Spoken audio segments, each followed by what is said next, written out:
Hi, guys. Hey, hey, hey. It's Saturday night. What can I say?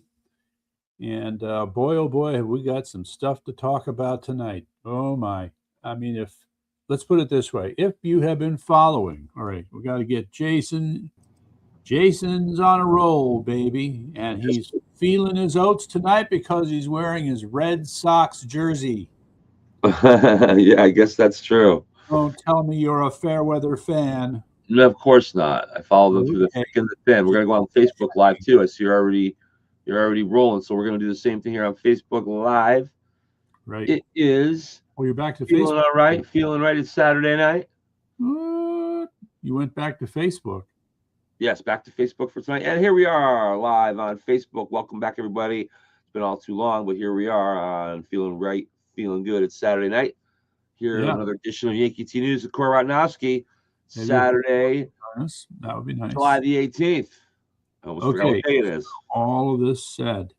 All that Uh, said, as I've been pondering all these topics, the thing that I'm trying to make sense out of is the subtitle that I should have chosen, which is The Truth Takes Time. The truth takes time. it can. Okay. Should. This is kind of borrowing from Mark Twain's famous saying where he said, a lie circles around, orbits the world before the truth even gets its pants on. Well, it's an It's unfortunate still state of true today. circumstances. Yes. So yes, and in this case, the truth that has taken time to arrive is the breathtaking breadth and scope of election fraud in America. And the reason I say this is because I came across a piece. You know Benny Johnson, right? No, I don't know of any Oh, Johnson. oh my goodness, just 3 million viewers. That's all. Well, I So, haven't memorized the entire span of. well, I don't Ad. know. 3 million is kind of somewhere near the top. So Okay, Benny, he's kind of a young guy. I'd say he's in his mid 30s, maybe. therein lies the Um, you problem. know, you know, tight, tightly conservative in his viewpoints. In any event, he had on this gentleman named Gary Berntson.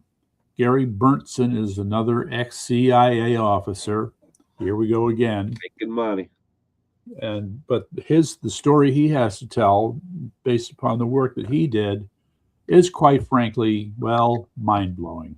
Okay, because he started to reveal that I'll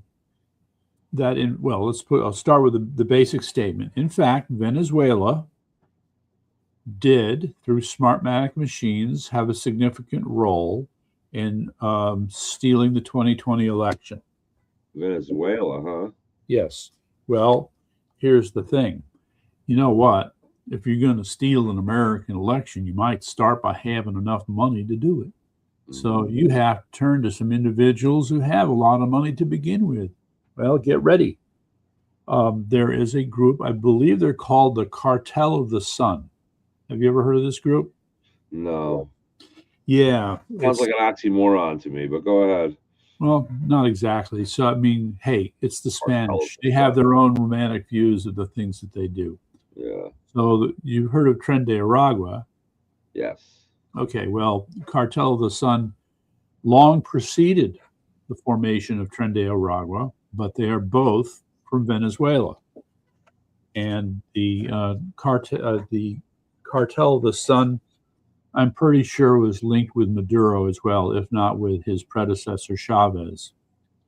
And the CIA officer is claiming that people would be surprised to know that out of all the drug cartels that we know of, and there's well over 100 of them, the Cartel of the Sun is by far the biggest, with estimated assets based upon CIA analysis of $2.7 trillion. Oh, that's quite a bit of money.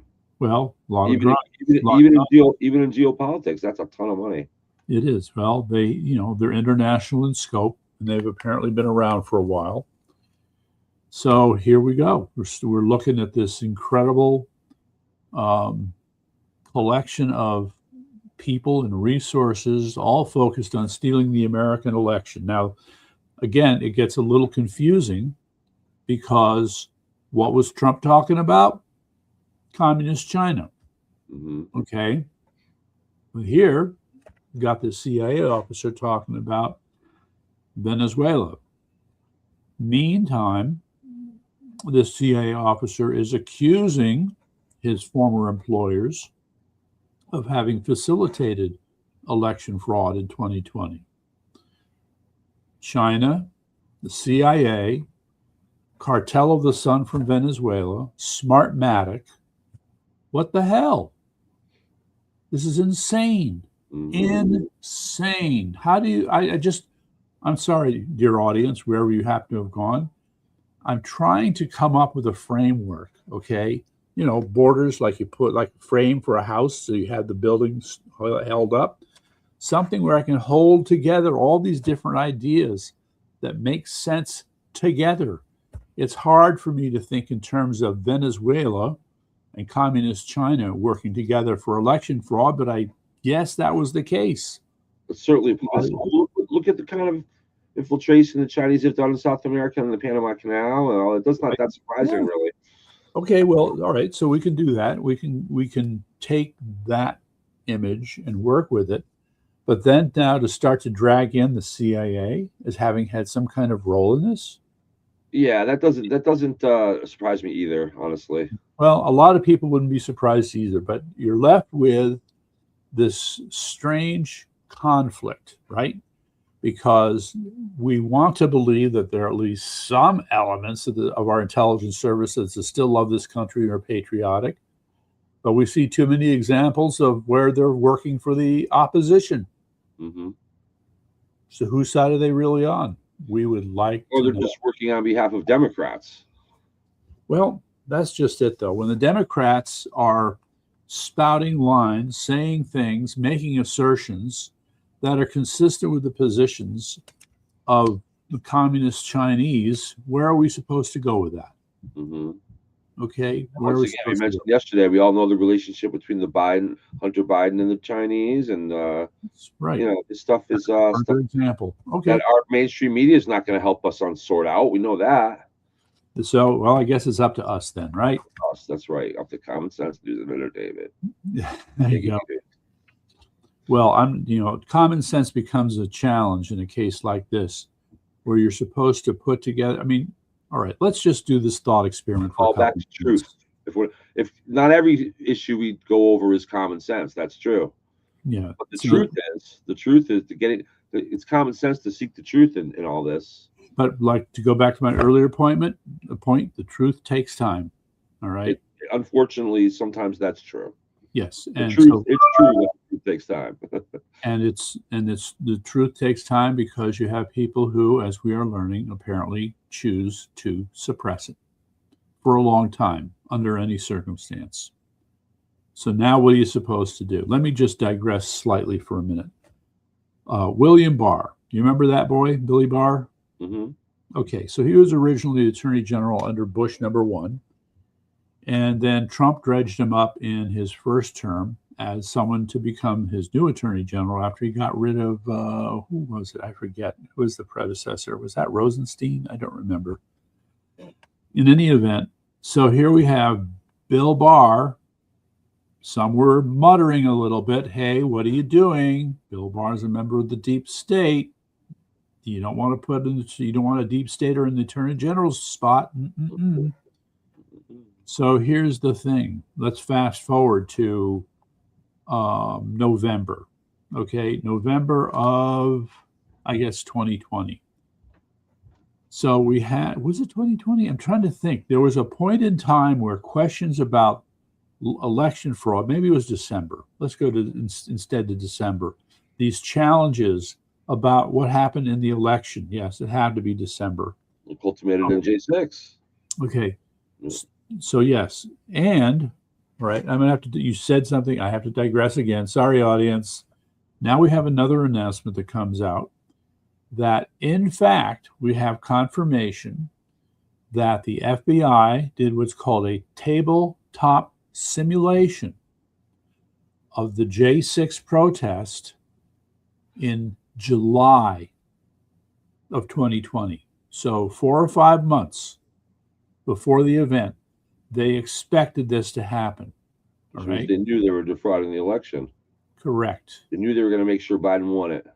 And this tabletop simulation called for a number of undercover agents that kind of matches what we have since learned to be the case, which is 300 or 400, maybe more, 600, as many as 600 undercover agents. So, God, it's stuff like that. What kind of slime works for something like this as an FBI agent or as a CIA agent?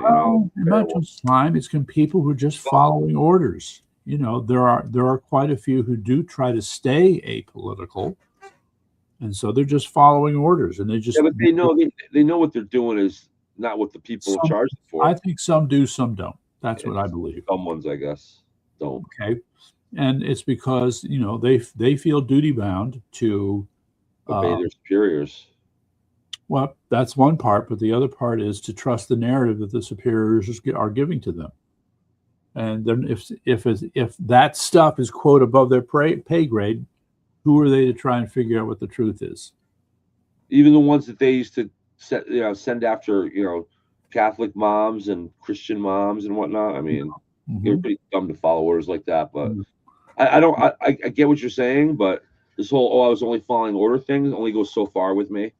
Well, we'll find out. So, I mean, again, you're right. I guess this is the theme tonight. The truth takes time. All right. So we were just given what sounds like confirmation of these so-called tabletop simulations for, quote, what, a riot, a protest where they break into the Capitol building. This is what they were anticipating. Okay. Anyway. It's not the truth takes time. It's the coming out of the truth. Well, that's the truth. Yeah, so that's what I'm implying. Take time. Yes. Okay. So now I'm going to go back to Bill Barr again. Here's an example of somebody who, and I have trouble with the second part, but let me put him out there. The first part is that he was quite aware of the fraud, and he knew he had a role to play. But it is possible that Bill Barr did not know everything about the fraud, just, quote, the part he was responsible for. That said, what I find interesting, and this is the kind of games that they play, if I may, it would have worked like this. In October, there would have been a phone call. Okay, Bill gets on the phone to his lieutenant in charge of elections. Okay, and he says to his lieutenant in charge of elections, I don't want to hear any shit from you about fraud. Click, end of conversation. All right. Now we fast forward to December, and he's testifying before Congress. And they say, well, Mr. Barr, I mean, what's the story here? Haven't you heard of any fraud? I mean, we're hearing all this stuff. And he says, I haven't heard anything about fraud. That's because he told the guy to shut up. This is the guy didn't want to hear anything about fraud. These are the games they play. Yeah. Okay? Wow. All right. So I just had to get that off my chest. It's called plausible deniability. Well, I mean, when you're in plausible deniability was supposed to be when people around you, they kind of shield you from the truth. Right. Here he's taking an active role in hiding the truth. So yeah, I'm still trying to process it. Okay. So maybe I should just put up this other stuff here. I find that just one of the struggles is that we work so hard to, find solutions to these problems, but we find ourselves defining the problem over and over again because it's so widespread. Well, in being widespread, we're seeing there's so many different kinds of players. Cartel of the Sun, CIA, Smartmatic. The CIA guy was explaining that they were doing their homework and they were finding these Smartmatic engineers and debriefing them in order to find out just what the hell was going on. My goodness. Okay, so there's that. I like this list of stuff you have. We could do this like that part of the interruption show. I guess. All right, 5 minutes for each thing. What do you got first? Election fraud and Cartel of the Sun. So we just talked about that. So Presley's husband found dead. Now, do you remember who Ayanna Presley is? No. She is that grotesquely ugly black woman who is a representative from Massachusetts who's a part of the squad. Okay, yeah. I know Okay, the one who's always bald. Yeah. Oh, yeah. Okay. Okay, her. All right. So she, I am shocked, had a husband. Yeah, right. Who would marry this perpetually angry woman? Wow. Okay. So the problem is now her husband has been found dead Oh, wow. in, I think the article said, another house. They're relatively young, too. Yeah. Okay. So what's the backstory? The backstory is that her husband has been involved in some real estate deals. And there was the makeover of a big courthouse in Massachusetts. It was going to be $1 billion project. And in his case, there was apparently a conflict of interest because, on the one hand, he was sitting in some review board, yet on the other hand, he was part of this development company. Oh, boy. Looks like he just made the wrong friends. That's just my take on that. Okay, so there you go. $1 billion for one renovation of a courtroom, court building. Yeah. Hey, union wages, buddy. Union wages. You're in the wrong line of work. So that's fraud in itself. Okay, well. Yeah, well, there it is. That's what I'm just repeating what the article said. Okay. Yeah. Okay. Yes, Trump cuts the military loose on Iran. Yeah. All right, and it's beginning to happen. So I'm trying to square the actions that are being taken with the statements that are being made. So on the one hand, on our side, President Trump has said, give them hell, which is his rain hell down on them is his message to the military. And so, yes, bridges are being destroyed. Power plants are being destroyed. The water supplies are being destroyed. It's just astonishing what is starting to happen. The only way I understand.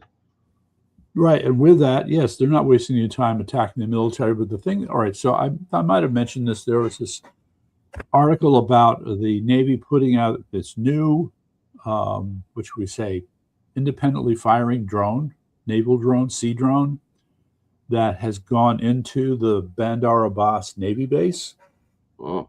So, when you look at a picture of it from the satellite, it seems to be fairly sizable. So they went in, they penetrated, and they've destroyed a submarine and a repair facility with this sea drone. And that's just that. We're not even talking about the bombing that's been done.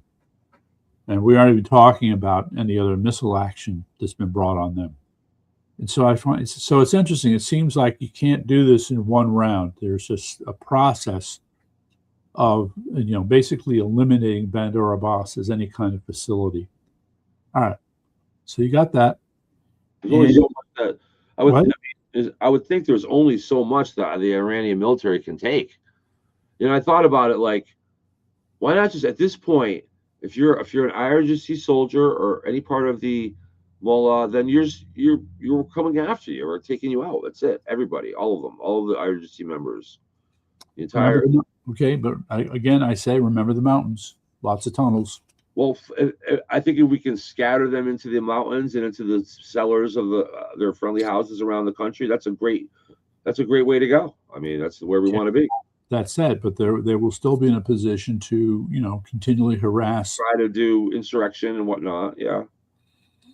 At some point they run out, but America has the staying power, but I think they have the staying power too.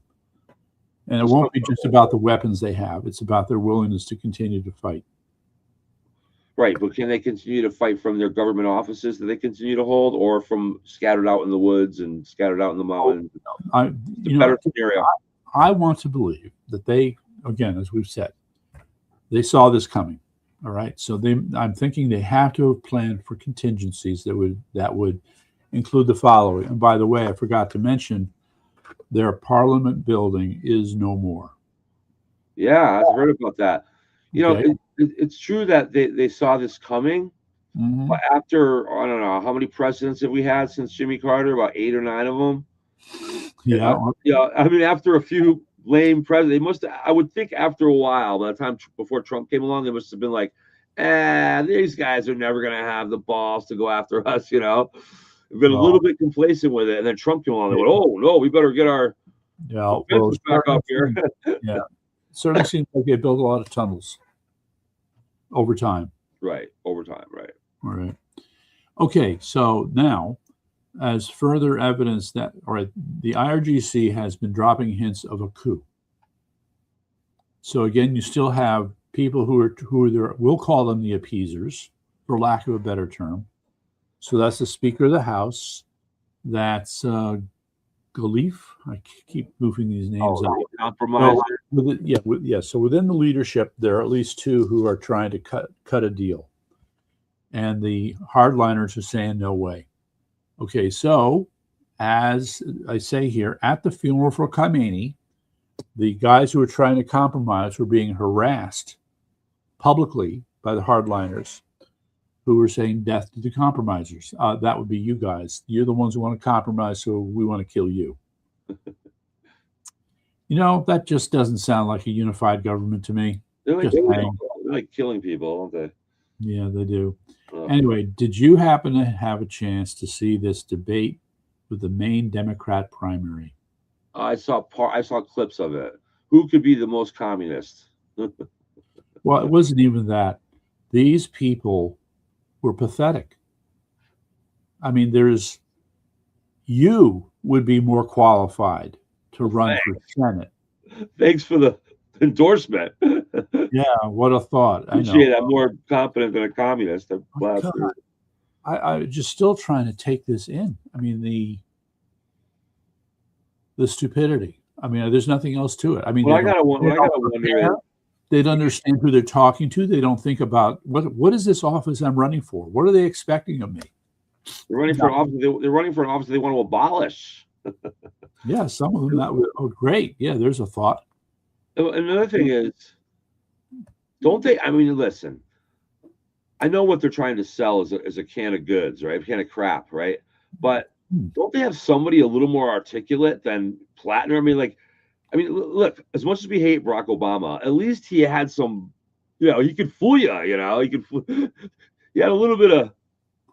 He could fool you. I mean, Kamala Harris. Are you kidding me? Like, who's dumb enough to listen to her crap? And Platt these guys. I mean, holy moly. Well, I guess if nothing else, from what you're saying, if nothing else, you can certainly appreciate how slick Obama can be.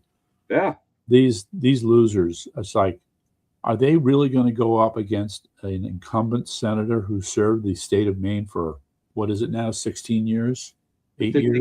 I think they can win without rigging the election. See, that's where it gets back to our first line of subject here. I mean, if they win, clearly the election is rigged. That's what I would say about Mondami. I mean, Mondami wins mayor of New York. Clearly something's going on there. They don't talk about it, but I don't think people in New York are that dumb. I mean, all right. So they voted in a mayor that was more sympathetic to the guys that knocked over the World Trade Center than the ones that went in to rescue the people there. Now, what kind of voter base does that? Right. Okay. Well, now let's hop to robot MMA. Oh no, we're back to the AI thing again. Oh no, to see this video, I'm sorry I didn't put the link up for it, but and I got more on it below. That's the next piece of technology we got to work out, is that be able to put up little video clips and whatnot. Okay. The Chinese have managed to develop these robots that are box with each other, as well as throw kicks. They're mixed martial art robots. Great. And it does become scary. I don't know how it's going to go eventually. When those robots get smart. Yeah. So you want to know how the fight ended? The robot won. No, there was a black and a white robot, and the white robot managed to decapitate the black robot. Really? Decapitate even? Yeah, so he knocked the head off of the black robot, but the black robot was still throwing punches. Wow. It's crazy. Where were his sensors to see where the other robot was? But nope, just kept going. So yeah. It's like Monty Python. 'Tis but a scratch. Yeah, it is a good boy. But no, I mean, one would knock the other down, and they do all these contortions, then they get up again and keep fighting. Wow. Yeah. Wow. Resilient little buggers. Yeah. Okay, so then I'm going to jump to the other story then that connects to that, which is at the bottom. So you have China developing robot MMA, and Americans are developing human warrior robots. Well, at least we're doing it too, I guess. Yes, I hate for the audience, much as I hate the whole thing. There's the link right there. And yeah, so it turns out it's a foundation. The future foundation. But are you ready to hear who one of the directors is for this foundation? Who? Eric Trump. Okay, good. Yeah. So there you go. But so the funny thing about this now is when you start to put this all together, what we're going to see, this is my prediction here. We are going to see in the next 3 to 5 years what will turn into an explosion of different kinds of military robots. And civilian robots, too. Provide support and carry wounded off of the field, wounded robots, to various forms of lethal capability. It's going to be amazing. Yeah, they're not going to invent these robots to be Florence Nightingales and Clara. They're not inventing these robots to be Florence Nightingale and Clara Barton. They're inventing them to go out and. Oh, well, no, they're going to have to. I doubt. At least, all right. Well, this is a fair question. If you can restore a robot back to fighting shape, wouldn't you want to take it off of the battlefield and repair it? Of course. Okay, so then you need robots to carry wounded robots off the field. Mm-hmm. Right? So that will be a job, if you will. Okay, so there it is for people to look at. Lovely. All right, now we're going to jump to the Canadian fires. So we have been having so much fun. You've been smelling that smell, right? I have. And I think it was Thursday, was it? Probably. It was particularly awful here. It looked like Armageddon, and it smelled it. If it wasn't for the smell, yeah, you might have said, "Oh, the sky looks strange today." But you throw the smell and the wind in with it, it was just. It looked like that movie. What's the movie I saw? The Last of Us, maybe, or was it a TV show I saw? It was really bad. All right, so America criticized Canada because they're not doing their job to do good forest management, cutting brush, clearing fire lines. They ain't doing it. But this is the second year in a row of this too. In the row, or was it 2 years ago? Second year in a row we've had this fires from Canada come down. Yeah. This happened last year. The other one, I thought it was the year before. But anyway, maybe it was the year before. Okay, so 850 Canadian fires. The map showed that the vast majority of these fires are in a region north of Minnesota. Yeah, a perfect place to catch the the westerly winds through the eastern seaboard. Probably, yeah. Look, I'm not a conspiracy theorist, but yeah. So there is another, and they say that more than half were from humans, like intentionally or by accident. Not clear. Yeah. So meantime, with 850 some Canadian fires, the other argument is that a lot of these fires are happening in remote locations where it's not practical. We don't have where the Canadians don't have the means to put them out. And so they're forced to say, we're just going to have to let that burn out. Okay, and so you ready for the next factoid? Ready. 6 million acres of Canadian land on fire right now? Yep. I don't know. Something smacks of this doesn't sound like a natural thing. I don't know. Yeah. So next trivia question. How many acres is the state of Connecticut? No. Probably billions, right? No. 3.5 million. That's it? I mean, that's it. It's a small state. Small. I mean, an acre was the size of this yard. I mean, I live on an acre. I guess so. Yeah, I guess so. All right. So, okay. So 6 million acres of fires in Canada, and the state of Connecticut is about 3.5 million. So the area that's burning is almost twice the size of Connecticut. That's bad. Yes, it is. That's right. That could spread. That fire itself could spread this way at that size. Yeah, and so it's been dry. So pray for rain. But yeah, no, this is I don't know. And this is weird because I don't remember anything like this happening, say 5 or 10 years ago. I don't remember fires from Canada like this ever before this. Right. So this is very strange. Yeah, very strange. And it makes you wonder. So, yeah, and again, the placement of it right in the area where the westerly winds come from. Right. All right. So the other hot topic here is the threat of invading Iran grows. Okay. And I'm going to throw in a zinger. Are you ready? Is that a threat from the standpoint of the people of Iran, or from our standpoint? Our soldiers being on the ground, I guess. I'm going to try it this way: the threat that someone is going to invade Iran. Oh, really? Mm-hmm. Someone. Now, who could that possibly be? Let's go to the Russians. They don't have the money. No, it would be the Russians. It could be the UAE. They are the most militarily ready of all the Gulf Coast states, and they have been attacking Iran. So maybe they're getting sick of being bombed. Maybe. Okay. Maybe Bahrain, a little small, not much of a military, but they've been attacking Iran too. Not Oman. I don't think Oman's ready to do anything. Qatar, nah. I don't think any of them can take Iran without our help. But let's do the unexpected one. How about Pakistan? Okay, they share a common border with Iran. On the east. They've had conflicts with groups on the border, so the blockies who are fighting both the Pakistanis and the Iranians. Okay. So they have been helping out the Saudis. Iran has been attacking the Saudis. And the Pakistanis have started out by issuing a rather strong warning to Iran to cut the shit out. So does the strong warning stop there? Or will it lead to other action? I have to remind you that Pakistan has already sent 8,000 soldiers to Saudi Arabia along with missile defense systems. Okay. So they have acted like they have some skin in the game. Well, they do. So if Iran is going to start getting a little bit crazy, maybe Pakistan has to do something about it. And let's be realistic. Pakistan does have a capable military. They're also a nuclear power. Right. So this, I would say, expect the unexpected. And I'll put some money on Pakistan doing more than just sitting around and talking.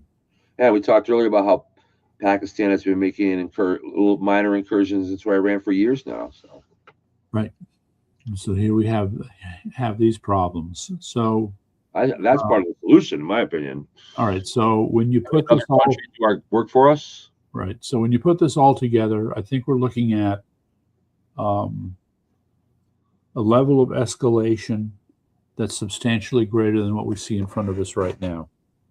And I'm hard pressed to see how we can talk about a level of escalation greater than what we see now without boots on the ground.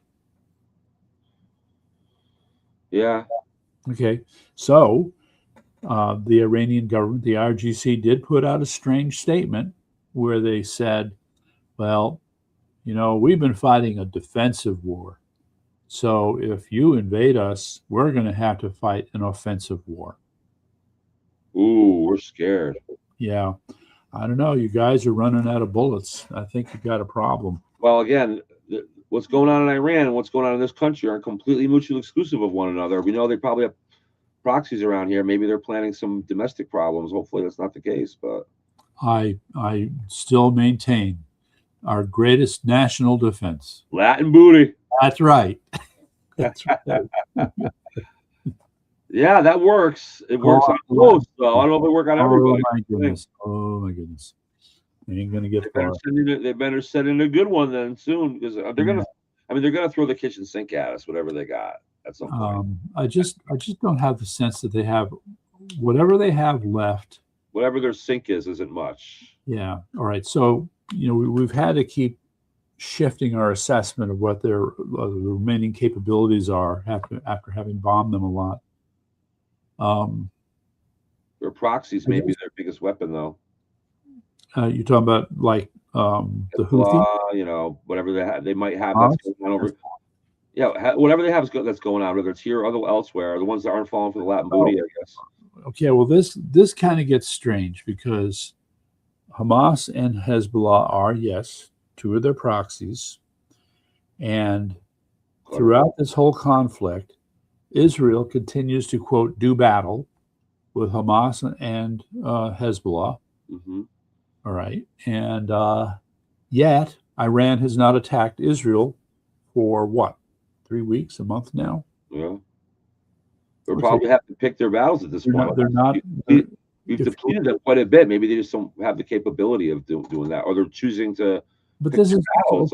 But that's the thing. You're looking at these things. You have. I mean, I'm arguing that you have to try to. We don't have enough information, so we have to infer.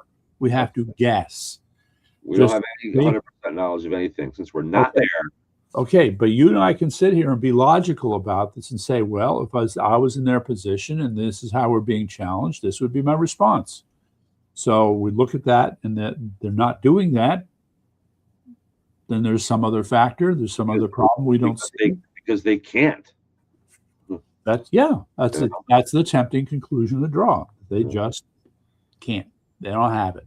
Well, they know how to talk a good game. We know that. They know how to go on and talk about, what they can do. They usually don't back it up. So I guess to your point, they can't back it up most of the time. So. Yeah. And so the other part that gets a little hard to follow here is, so I had also mentioned that a couple of days ago, they had taken steps to shut down a number of cities in the northwestern part of Iran. Especially along where the Gulf of Hormuz is. No, further up and further in. Okay. And so I guess these are major cities, and where the Kurds would be up that way. No, it's south of the Kurds. Okay. So this is I'm trying to remember. I can't remember the name of the ethnic group that's dominant in that region. It's not the Azeris, and it's not the Kurds. It's another group I can't think of right now. Okay. All right, but there's a question here we can't answer. So whichever this other ethnic group is that occupies that western part central western part of Iran, mm-hmm. I mean, have they had good relations with the Persians over the years? I don't know. You have this incredible number of ethnic groups. The Persians are the dominant ones, but we know that the Kurds and the Persians haven't gotten along very well. The Azeris, and I think, so the Azeris are east of the Kurds in Iran. I don't know. I don't know enough about the culture to say anything that's really intelligent. Yeah. Okay. So that's my list there. The Yankees seem to be in trouble. Who's in trouble? The Yankees. Oh, New York Yankees? Yeah. Good. I hate the Yankees. Okay. Well, there some person didn't you tell me that the Mets? Professionally, I don't personally have any animosity toward any of the players. Just saying. Okay. Yes, but it's the abstract. On the field, I hate the Yankees. Those damn Yankees. Darn right. Yeah. Well, the Red Sox were 15 and a half games behind the Yankees in the standings, and I believe now they're only about 6. Right. This is how it rolls. The bats go from cold to hot. I don't know about the pitching. All right, that's a question. I mean, I'm not that big into this, but can you have a whole pitching staff go south on you? Sure. It's baseball team sport, even though it's an individual sport in that you take turns individually at bat, but yes. It's a team sport in that the team psychology can really affect, like, good hitting, hot hitting, or hot pitching, or good. I understand. I understand the issue with batting.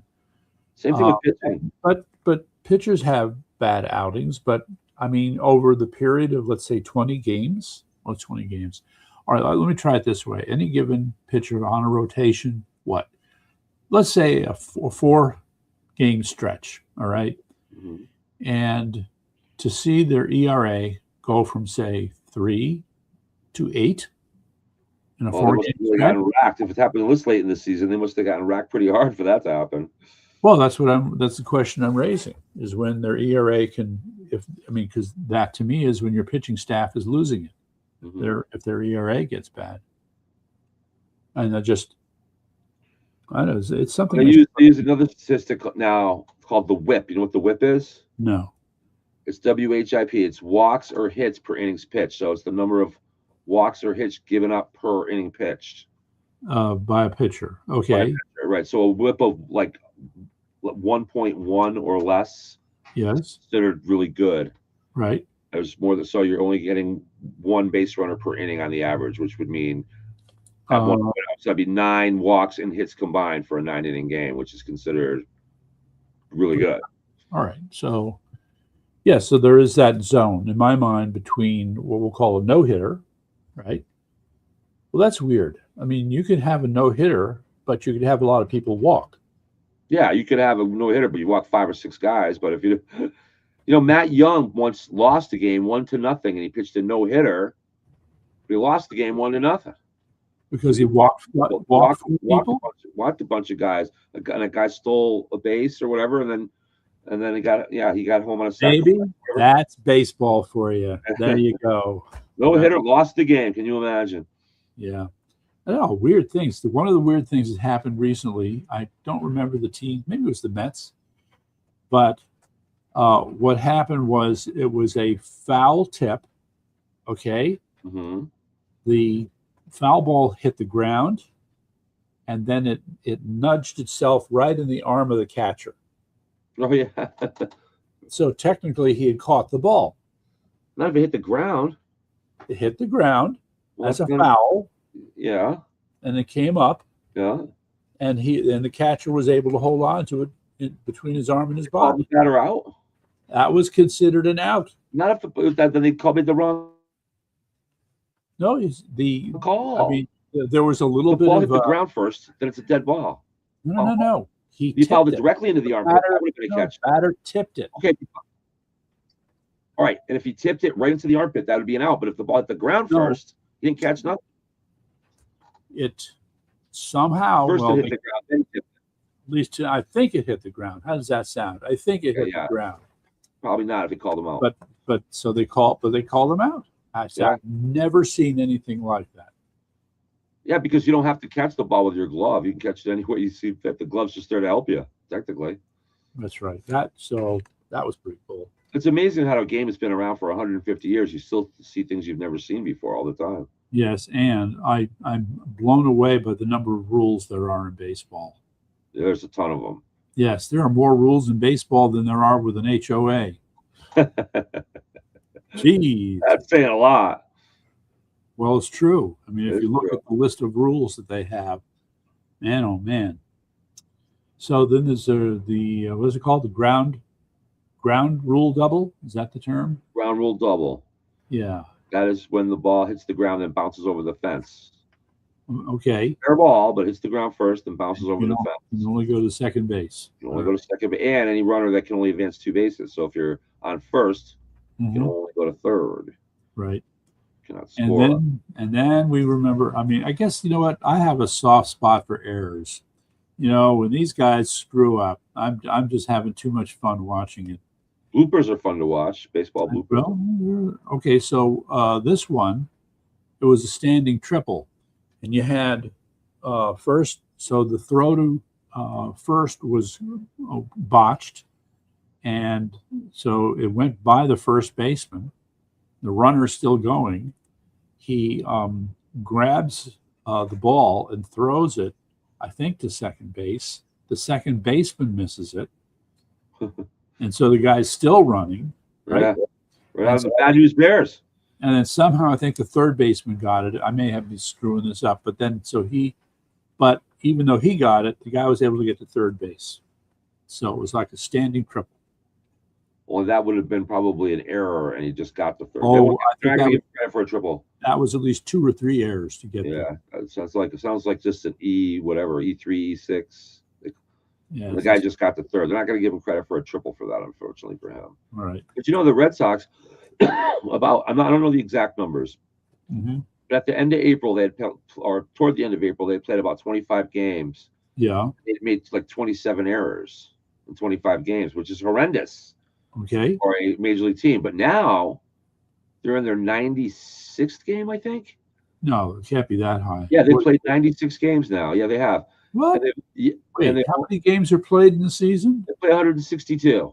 162. Yeah, 90? they played about 98, 96 or 98 of them so far. Oh, okay. But they only have 46 errors as a team, which means they've only made about 25 errors in the last 65 or 70 games, which is outstanding.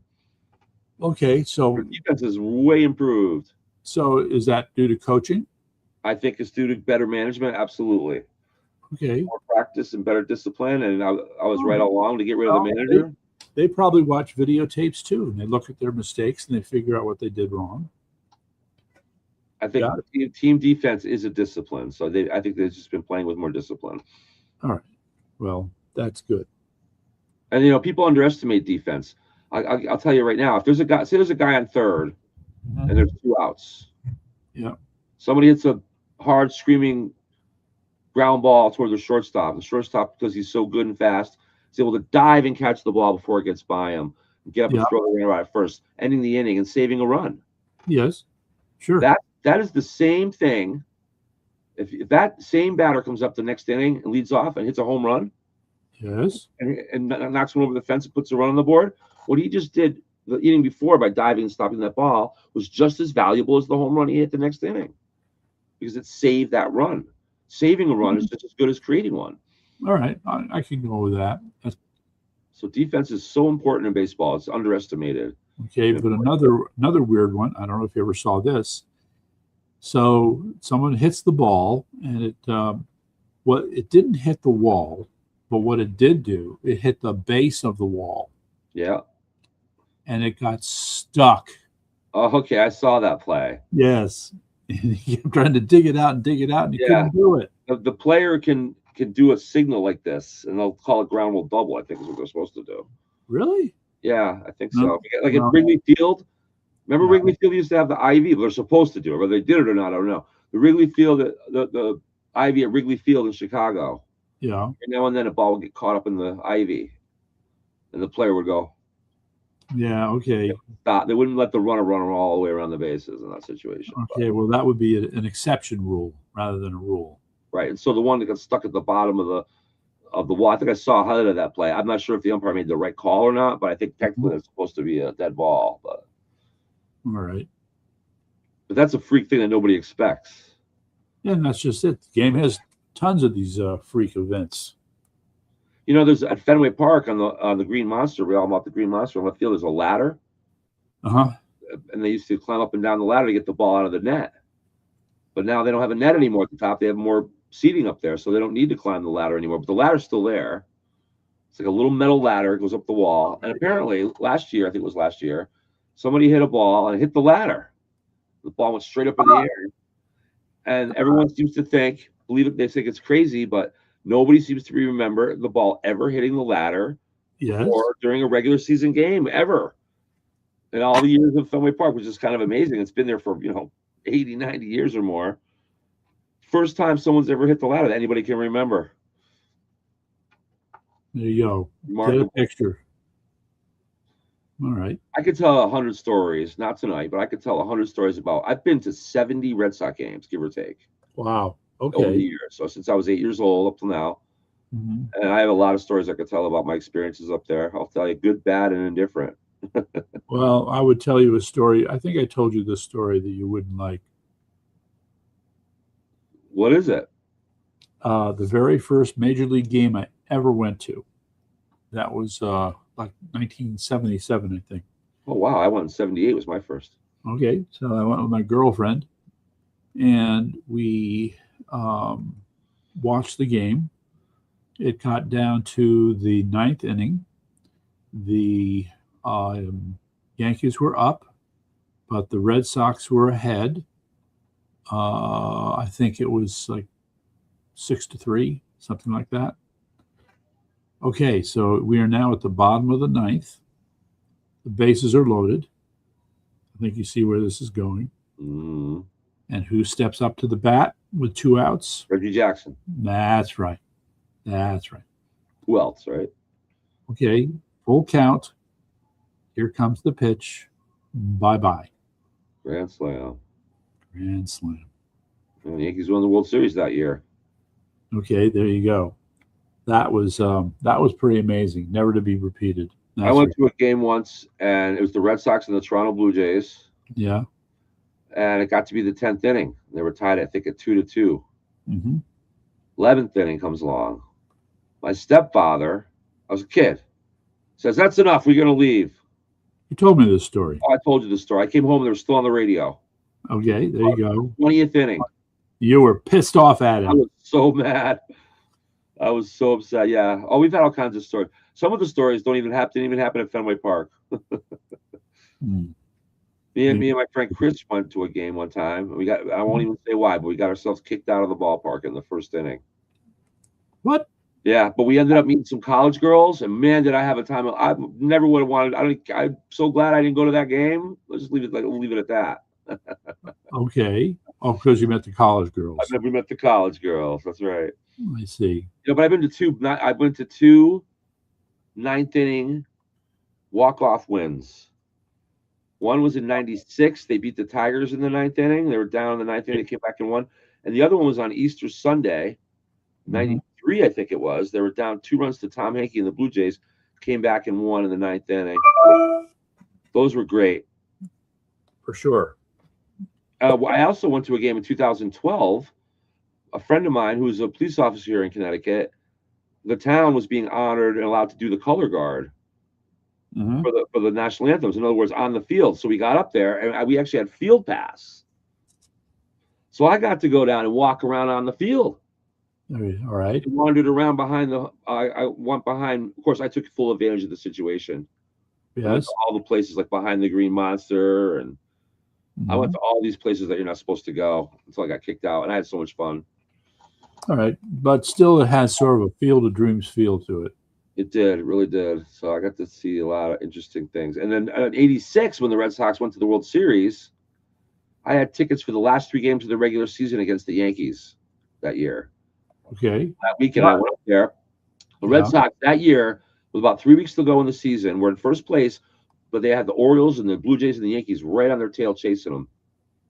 They won 12 straight games at that point, just like this year. They won 12 straight games, and then went away with the division. So by the time I got there, they had already conquered the division title. But all of Major League Baseball was gathering around Boston for the playoffs that were going to begin that following Monday or Tuesday. And I met like a lot of Major League players that one of the games got rained out. So I ended up walking all around Boston. I met all kinds of Major League players: Frank Pastore, Mark Greenwell. It was cool. Did you get autographs? No. Don. That was the night I met Don Mattingly on the streets of Boston. Oh, his wife were hailing a cab, and I came up and said, "Hey, Don Mattingly, nice to meet you." He said, "How you doing?" I said, "Hey, listen, I'm not going to ask for your autograph because I'm a Red Sox fan." I said, "But it's good to meet you anyway." And he laughed and, "Thanks, man," and took off. That was that. There you go. Okay. Don Mattingly, the world's worst batting coach. And one of the best hitters, though. He was a great hitter. Yeah, he's a great hitter, but he sucked. Didn't know how to teach other people to do it, I guess. Nope. No. He's the manager of the Philadelphia Phillies. Up left and right. Don Mattingly is currently the manager of the Philadelphia Phillies. He is? Yeah. How old is he now? Oh, gotta be in his 60s anyway. All right. Yeah, he's been around for a while. So he's managing the Phillies now. He's helped turn the team around even. So I guess his batting coach rap is going by now. All right. Well, maybe he learned something. He might have learned something. The way I'd like to look at it. But having said all that, is there anything else you got on your mind tonight? Let's see here. What did I leave out? Terminator is coming. Yeah, we talked about that. Maybe the 3 big things that I put up. Yeah, those are. We've covered those things. I'm just trying to think if there was something else that was, shall we say, troubling here. Well, what's troubling? I'll tell you what's troubling me is. Okay, here's the fundamental question I'm going to ask people. Now, I love this country. I love America. I really do. Right. I love it to the point where when I was 8 years old and we moved to our new house in Vernon, I begged my mother to decorate my room in red, white, and blue. Okay. Yeah. And they did. I got a dark red carpet and nice light blue walls and white trim. It was great. Yeah. I understood at a very early age that America was special compared to other countries. then I asked myself, recently I've been asking myself this question.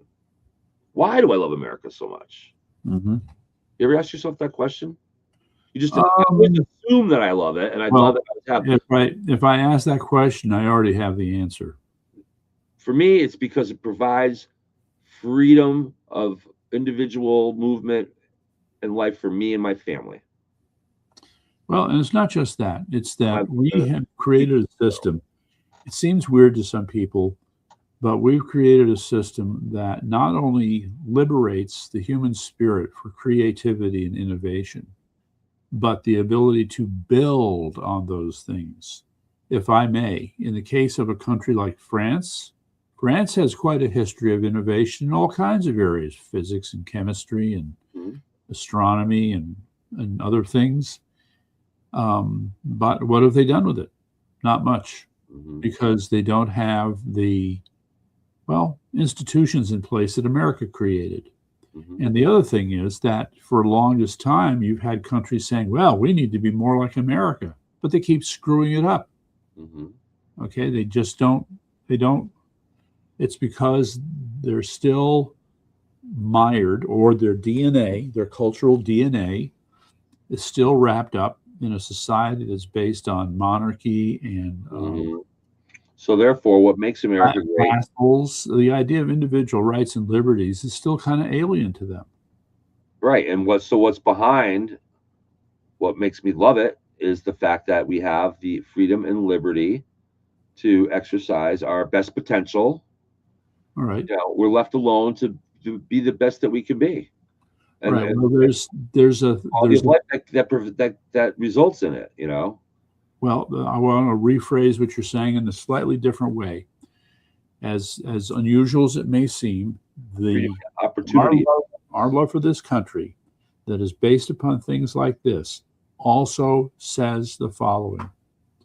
It means that I'm looking at the other guy and I'm hoping that he's going to do his best. I'm hoping that he's going to excel. I'm not worried just about myself.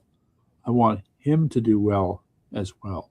Right, that's because it's a collective interest. When they do well, it helps facilitate everybody else doing well.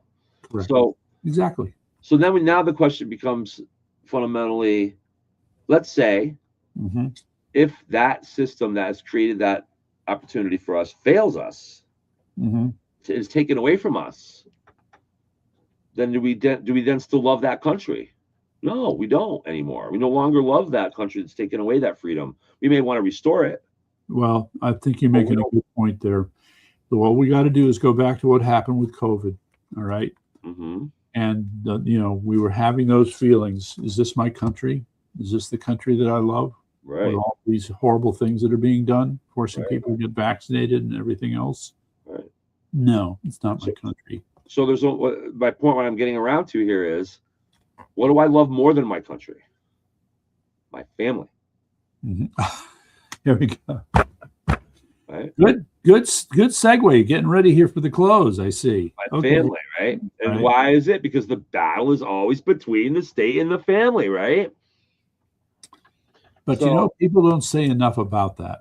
It's my love for my country stems from what it does for my family and my people and the people in general, but me and my family. So the love is contingent on that continued service to the family, to individuals.